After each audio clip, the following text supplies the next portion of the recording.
इतना सजना सवरना तो तुमने अपनी शादी पर नहीं किया था। कोई मौका हाथ से जाने नहीं देना। बेटी के सामने बाप की इज्जत ही रख लो। चलो आमना।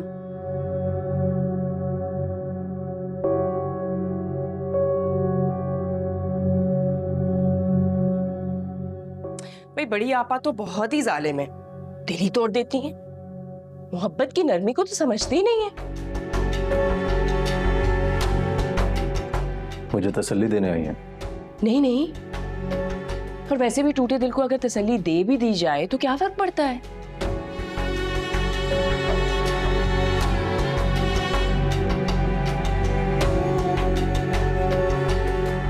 लेकिन क्या करें, रस्में दुनिया है ना, करना तो पड़ता है।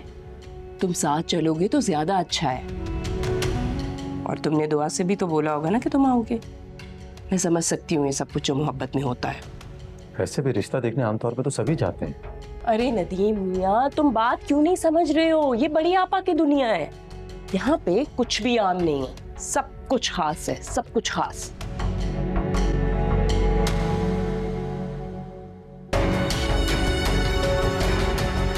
लेकिन मैं हूं ना तुम्हारी छोटी आपा, तुम्हारे लिए मैं दीवार से भी रास्ता निकाल लूंगी। लेकिन नदीम अहमद, मेरी एक बात कान खोल के सुनो। बड़ी आपा को भिनक भी ना पड़े कि तुम और दुआ एक दूसरे को पहले से जानते हो। उनके सामने ये लव शव का चक्कर नहीं चलने वाला। ठीक है, मैं ख्याल रखूंगा। मेरी कौन कौन से एहसान का ख्याल रखोगे, जरा ये तो बताओ। ठीक कह रही हैं आप। मैं तो हमेशा ही ठीक कहती हूँ। चलो मेरे पीछे। अरे भाई चलो चलो चलो, हाँ चलो, लेट्स गो।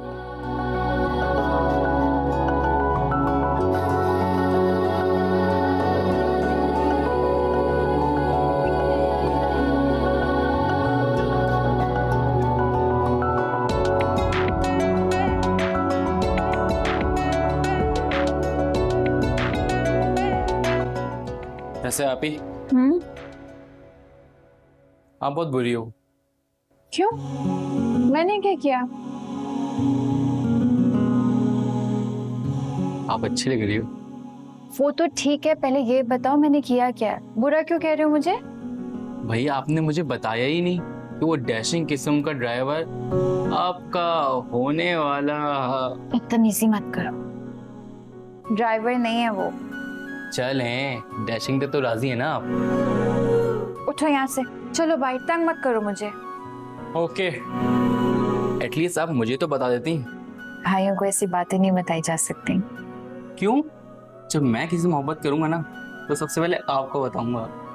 तुम लड़के हो, तुम बता सकते हो। लो भाई, मतलब जिससे मैं मोहब्बत करूंगा उसे शादी भी करूंगा, जैसे मेरी प्यारी आप ही ने किया। इसमें कोई गलत भी नहीं है। ऐसे क्या देख रही हैं? देख रही हूँ,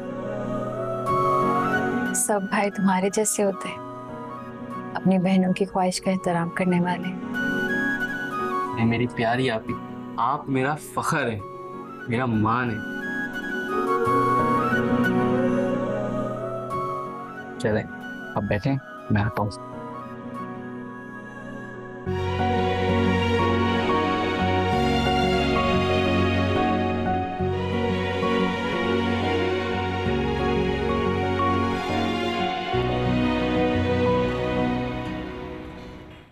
यूं तो सभी माँ बाप अपनी औलाद की तरबियत बहुत प्यार और खुलूस से करते हैं। ठीक वैसे ही हमने भी अपने बच्चों की परवरिश की है।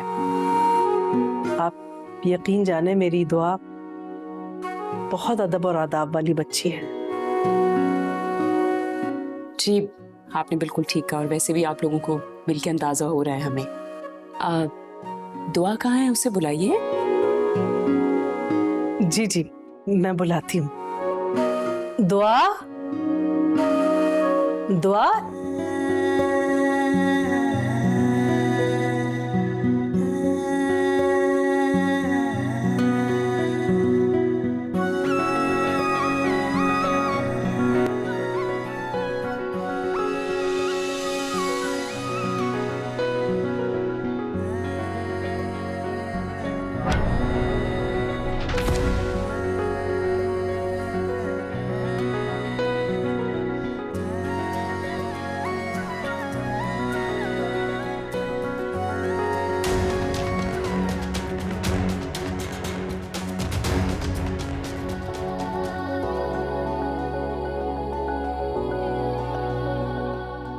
बहुत खूबसूरत हो।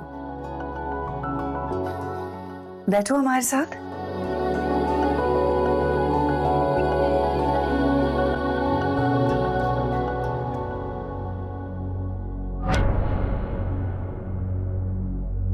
अल्लाह नजर बद से बचाए। माशाल्लाह बहुत प्यारी है। ये तो बहुत अच्छी बात है कि दुआ और नदीम एक ही ऑफिस में। हाँ हाँ, क्यों नहीं क्यों नहीं। अगर दुआ पढ़ी लिखी है और बिजनेस की समझ रखती है तो बहुत अच्छी बात है ना कि दोनों एक ही ऑफिस में काम करेंगे, लाइफ पार्टनर के साथ साथ बिजनेस पार्टनर भी हो जाएंगे। इसमें तो कोई बुराई की बात ही नहीं है ना?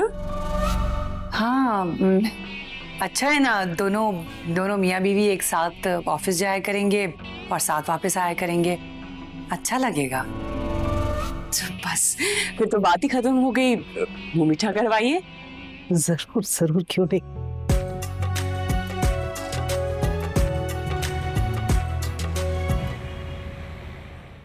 दुआ को उससे जुदा करना बहुत मुश्किल हो जाएगा। तो तुम्हें किसने कहा था इतनी खूबसूरत लड़की का रिश्ता लाने के लिए? दुआ का हुस्न तो हम टेंशन दे दे के खत्म कर देंगे, लेकिन जहेज में लाई गई महंगी चीजों का रोब कैसे खत्म करेंगे? सीधी बात करो ना मेहरीन। सीधी बात यह है कि हम लोग जहेज नहीं लेंगे। पागल हो गई हो क्या? अरे मेरी बात समझने की कोशिश करें। अगर हम लोगों ने जहेज ना लिया ना तो पूरे खानदान में हम लोगों की वाह वाह होगी। दुआ अगर 2 जोड़ों में यहाँ पे आएगी तो अपनी औकात में रहेगी, हम लोगों से दब के रहेगी, जबान नहीं खुलेगी उसकी हमारे सामने। इन सब मामलात में मेहरीन तुम कहीं अपना फायदा तो नहीं निकाल रही हो? अरे भाई, मैं तो आपके फायदे की बात कर रही हूँ। मेरा क्या फायदा है? देखें, शादी के शौक में नदीम अहमद अपने बैंक अकाउंट का दरवाजा हम लोगों पे खोल देगा। शादी के इंतजामात के नाम पे हम लोग जितना मर्जी चाहे पैसा खर्च करें, उसको तो पता भी नहीं चलेगा। सोचे तो सही।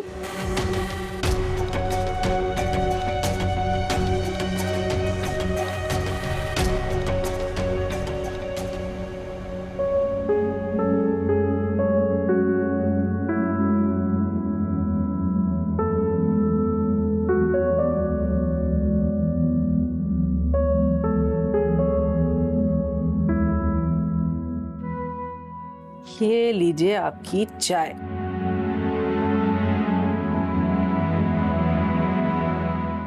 अल्लाह का बहुत शुक्र है, सब कुछ बहुत अच्छे से हो गया।